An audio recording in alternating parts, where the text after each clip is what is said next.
Hi friends, welcome to Dhanya's family blog. അപ്പോൾ എല്ലാവർക്കും happy Vishu കേട്ടോ, അഡ്വാൻസ്ഡ് ഹാപ്പി വിഷു. അപ്പോൾ നമ്മൾ ഇന്നത്തെ വീഡിയോ എന്ന് പറയുന്നത് വളരെ സിമ്പിളായിട്ട് നമുക്ക് വിഷു സ്പെഷ്യലായിട്ട് തയ്യാറാക്കാൻ പറ്റിയ ഒരു അടിപൊളി സ്വീറ്റ് റെസിപ്പിയാണ് കേട്ടോ. വളരെ സിമ്പിളായിട്ട് നമുക്ക് തയ്യാറാക്കാം. ഒരുപാട് ഇൻഗ്രീഡിയൻസിൻ്റെ ആവശ്യമില്ല. നമുക്കത് ഒരു കപ്പ് ഗോതമ്പ് മാവ് മതി. അതിനോടൊപ്പം തന്നെ നമുക്ക് ശർക്കരയും കൂടി ചേർത്ത് നല്ലൊരു അടിപൊളി സ്വീറ്റ് റെസിപ്പി നമുക്ക് തയ്യാറാക്കാം കേട്ടോ. വളരെ ടേസ്റ്റി ആയിട്ടുള്ള റെസിപ്പിയാണ്. അപ്പോൾ മസ്റ്റ് ആയിട്ടും വീഡിയോ ഫുള്ളായിട്ട് ഒന്ന് കണ്ടതിന് ശേഷം തയ്യാറാക്കി നോക്കണം. ഫീഡ്ബാക്ക് കമൻസ് ആയിട്ട് അറിയിക്കാൻ മറക്കരുത്. അതുകൂടാതെ തന്നെ വിഷു സ്പെഷ്യൽ ആയിട്ട് ഒരു അടിപൊളി പായസം ഞാൻ ഇട്ടിട്ടുണ്ടായിരുന്നു കേട്ടോ. വെറൈറ്റി ആയിട്ടുള്ള റെസിപ്പിയാണ്. അപ്പം ഇതും ഒരു വെറൈറ്റി റെസിപ്പിയാണ് കേട്ടോ. അപ്പോൾ മസ്റ്റ് ആയിട്ടും ഈ വിഷുവിന് ഈ രണ്ട് റെസിപ്പീസ് ഒന്ന് ട്രൈ ചെയ്ത് നോക്കണേ. അപ്പോൾ നമുക്ക് തയ്യാറാക്കാനായിട്ട് തുടങ്ങാം. അപ്പോൾ നമ്മുടെ റെസിപ്പി തയ്യാറാക്കാനായിട്ട് ഞാൻ ഇവിടെ ഒരു കപ്പ് ഗോതമ്പ് പൊടി എടുത്തിട്ടുണ്ട് കേട്ടോ. ഇന്ന് നമുക്ക് ആവശ്യമുണ്ട്. അപ്പോൾ നമുക്കിനി തയ്യാറാക്കാനായിട്ട് തുടങ്ങാം. അപ്പോൾ നമുക്ക് തയ്യാറാക്കാനായിട്ട് തുടങ്ങാം. അപ്പോൾ അതിനുവേണ്ടി ഒരു പാൻ വെച്ച് അതിലേക്ക് നമുക്ക് ഒരു കപ്പ് ശർക്കര ഇട്ട് കൊടുക്കാം കേട്ടോ. ഏത് കപ്പിലാണോ നമ്മൾ ഗോതമ്പ് പൊടി എടുത്തിട്ടുള്ളത് അതേ കപ്പിൽ തന്നെ, അതേ സെയിം കപ്പിൽ തന്നെ നമുക്ക് ഒരു കപ്പ് ശർക്കരയും കൂടെ എടുക്കാമേ. എടുത്ത് നമുക്ക് ഒരു കപ്പ് ശർക്കര ഇട്ട് കൊടുക്കാം. ശർക്കര എടുത്ത് അതേ സെയിം കപ്പിൽ തന്നെ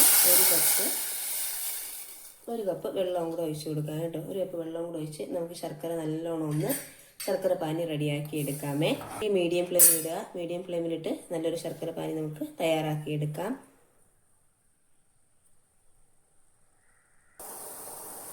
അപ്പോൾ അതവിടെ ശർക്കര പാനി റെഡി ആയിട്ടുണ്ട് കേട്ടോ. അത് എല്ലാം നല്ലോണം റെഡിയായി വന്നിട്ടുണ്ട്. അപ്പോൾ നമുക്കിത് മാറ്റി വയ്ക്കാം. ഇനി ഒരു പാൻ വെച്ച് കൊടുക്കാം കേട്ടോ. പാൻ വെച്ചതിന് ശേഷം ഇനി ഇതിലേക്ക് നമുക്കൊരു 3 ടേബിൾ സ്പൂൺ നെയ്യ് ഒഴിച്ച് കൊടുക്കാമേ.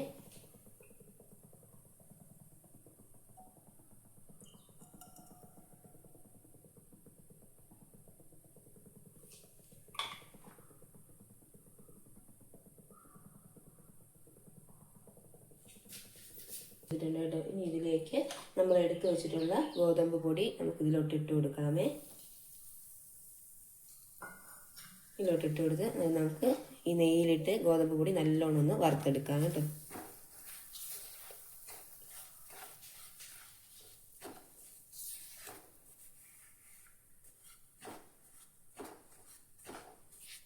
ഒരു 2 മിനിറ്റ് നല്ല രീതിയിലൊന്ന് വറുത്തെടുത്തിട്ടുണ്ട് കേട്ടോ. നല്ലൊരു മണമൊക്കെ വരും. ഇനി നമുക്ക് തീ മീഡിയം ഫ്ലെയിമിലിട്ടതിന് ശേഷം നമുക്ക് എടുത്തു വെച്ചിട്ടുള്ള ശർക്കര പാനി നമുക്കിതിലേക്ക് അരിച്ചൊഴിച്ച് കൊടുക്കാമേ.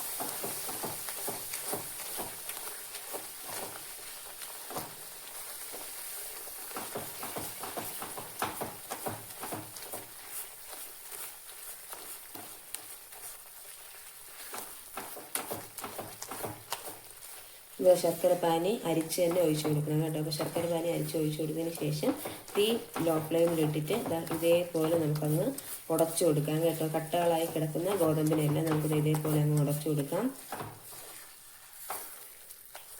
ശർക്കര പാനിയും ഗോതമ്പും അവർ പെട്ടെന്ന് തന്നെ അങ്ങ് മിക്സായി കിട്ടും കേട്ടോ.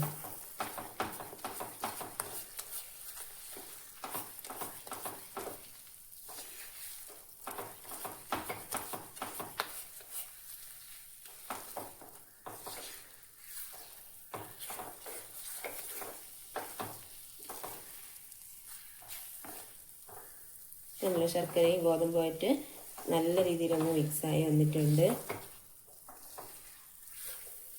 ആ ഗോതമ്പിലോട്ട് ഈ ശർക്കര എല്ലാം നല്ലോണം ഒന്ന് പിടിച്ചു വന്നിട്ടുണ്ട് കേട്ടോ.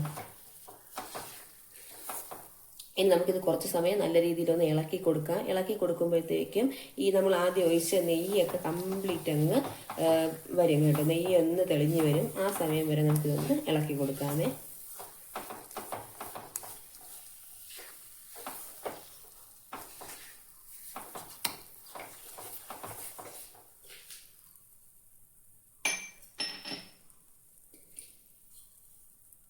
ഇനി ഇതിലേക്ക് നല്ലൊരു ഫ്ലേവറിനായിട്ട് ഞാൻ കുറച്ച് ഏലക്ക ചതച്ചതാണ് കേട്ടോ, അത് ചേർക്കുന്നുണ്ട്.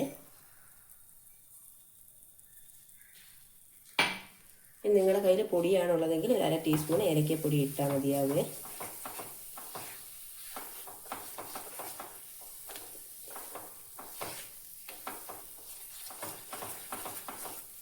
ഗോതമ്പൊക്കെ നല്ലോണം ഒന്ന് വെന്ത് സോഫ്റ്റായിട്ട് വന്നിട്ടുണ്ട്.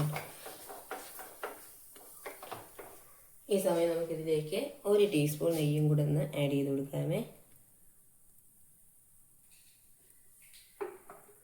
1 ടീസ്പൂൺ നെയ്യും കൂടെ വെച്ചിട്ടുണ്ട്. നല്ലോണം മിക്സ് ചെയ്ത് കൊടുക്കാം.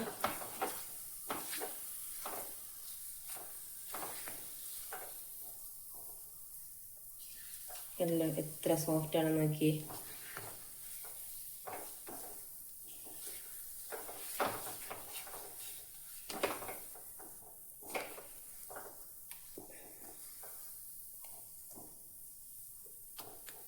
ഇനി നമുക്ക് ഫ്ലെയിം ഓഫ് ചെയ്യാം.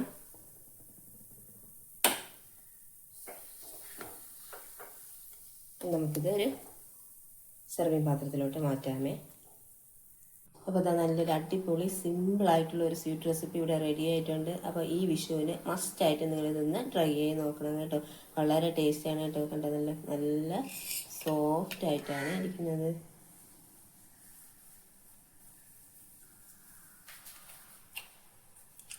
അടിപൊളിയാണ് കേട്ടോ. അപ്പോൾ മസ്റ്റായിട്ടും ട്രൈ ചെയ്ത് നോക്കൂ. ഫീഡ്ബാക്ക് കമൻസ് ആയിട്ട് അറിയിക്കും. അപ്പോൾ മറ്റൊരു വീഡിയോ ആയിട്ട് കാണാം.